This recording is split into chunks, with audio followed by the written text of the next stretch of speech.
Today I'm presenting to you guys about the Federalist Papers. What are the Federalist Papers? They were a series of essays written in 1787 to support the new Constitution of the United States that was written just a few months earlier. They were written to overthrow the old government underneath the Articles of Confederation that had been put in place in 1781. These essays were originally published around newsletters in New York with two important ones, the New York Packet and the Independent Journal. The Independent Journal being the only newsletter to publish all 85 of them.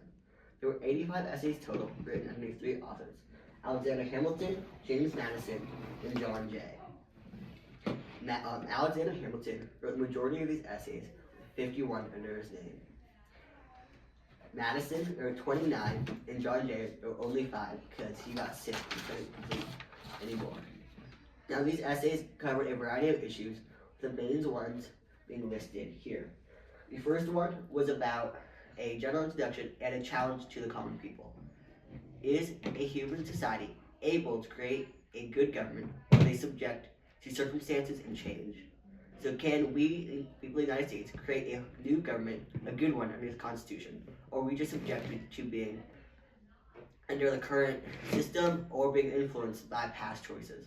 Or can we learn from that and adapt? The next one was about dangers from foreign countries and their influences, whether through armies or just their society and how they interact with ours. The next 4 were about the dangers of state disputes occurring and domestic violence happening in the new country. The next one was about the need for a federal army and navy to protect our borders, and that we needed a federal form of taxation and money. Next up was the differences between a democracy and a republic, and how this Constitution was not creating a democracy, but a republic, and how the republic represents the people and is more fair and would help our new government grow. Next up was the problems with the current system of government and how it was too weak underneath the Articles of Confederation, and how we needed to create a more strong one. And that's what the next topic was creating a stronger form of government, especially dealing with armies and taxes in this state or in this country. Next up was just taxes. We needed taxes to operate properly. Without taxes, the government would fail and crumble. Then we had how the Constitution was written, so the writing process behind it and their intents behind it. And yes, they realized that Constitution wasn't perfect, but it's definitely better than what it was before. Then they had how the Constitution would make it so that the states would be more equal in power with the federal government instead of the states domineering over the current federal system. We had the checks and balances system explained next, how the executive system was being balanced out by the judicial and the legislative, and how that would all interplay. Next up was talking about the House of Representatives and what the term limits were, how they were elected, and what their responsibilities were. Same for the Senate in the next couple. And then we had the executive branch, so the president, his powers, term limits, what he could do and what he couldn't do. Then we had, last but not least, the judicial branch explained.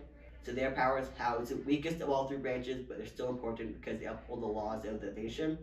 They also explained in these essays how presidents or senators could be impeached for misconduct and the process behind all that. So you couldn't just throw somebody out if you don't like them, but they had to have actual legal grounds for doing so. Then we had state courts versus federal courts and the powers between the 2 differences. Then we had there's no need for the Bill of Rights because the Constitution covers it all, but we got today the Bill of Rights, which is a good thing. And last but not least is a general conclusion. And now these essays were also later bound to 2 volumes underneath J and L McLean Publishing Group. And you can find them today if you want. Thank you.